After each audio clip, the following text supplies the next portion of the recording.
So we start with our first session in algebra with a discussion on solving equations. And one of the most eye-catching methods about solving non-standard equations is the method of substitution. And when it works, it looks really neat. And one develops good feel for this topic only with experience. So we solve some problems and we follow the article which appeared in Kvant in 1971 by Skanavi. And as always, I have an English transcript which you can download freely from the header of this YouTube video. So let's jump into the problem straight away. The main theme is very easy. We are good at quadratic equations. And whenever we run into equations which are not quadratic, of higher order, then we will have to depend on some nice insight or trick to pull us through. And you will see this theme in many of the problems. And we'll also see towards the end of this topic maybe a system of equations. Okay, so this is the broad idea of this, what we are proposing to do. Let's jump into the first problem. So here's the first problem. And as we look at it, what we realize is that it's when we simplify with LCM, then the multiplication of these two factors will result in a fourth order polynomial. Clearly difficult. So now we look at it, and in this particular problem, it'll turn out that this factor x into x plus 2, which is equal to x squared plus 2x is equal to z, will be a neat substitution. And when we change the variable in this particular way, the equation transforms magically into a form which is manageable. And what do we mean by this? What we mean is that this equation now transforms to 1 over z minus 1 over z plus 1, because x plus 1 whole square is x squared plus 2x plus 1 is equal to 1 by 12. And the reason this is manageable is because it's a quadratic. And we are through. Why? We can solve this quadratic very easily. And it turns out in this problem, you can do it on your own. That z1 is equal to 3 and z2 is equal to minus 4 are solutions to the above equations because it's a quadratic. Now we have to continue with the problem, and we have to solve two more problems, which is z, which is equal to x squared plus 2x equal to 3, which was z1, and also equal to x squared plus 2x is equal to minus 4, which was z2. And you can see that we don't have any issues with either of these problems because they are both quadratics. And you can solve them, and this is the final solution set of 4 values of x, which satisfies our original equation. So this was neat. Now let's jump into the second problem in this article, which I'm going to now write it down. Now this particular problem is actually a very standard problem and very well known, but since it appears in the paper, we shall discuss it. As you can see that this forms into the prototype of so-called reciprocal equations, meaning that the coefficients are mirror images here, and this middle term can be anything. So you have a 12 and a 12 and a 4 and a 4, and if you find this symmetry, then it's called a reciprocal equation.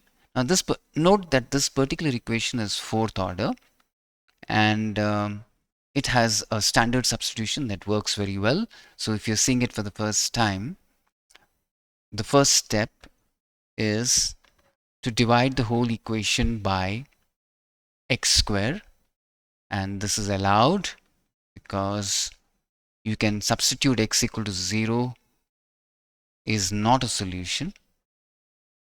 So you don't have to worry about the fact that x could be 0, and you can go ahead and divide the whole equation by x squared, and what you get is 4x squared plus 12x minus 47 plus 12 over x plus 4 over x squared equal to 0.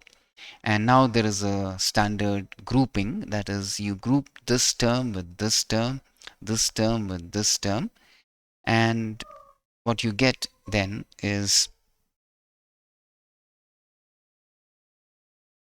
should I just go to the next page? What you get is 4 into x squared plus 1 over x squared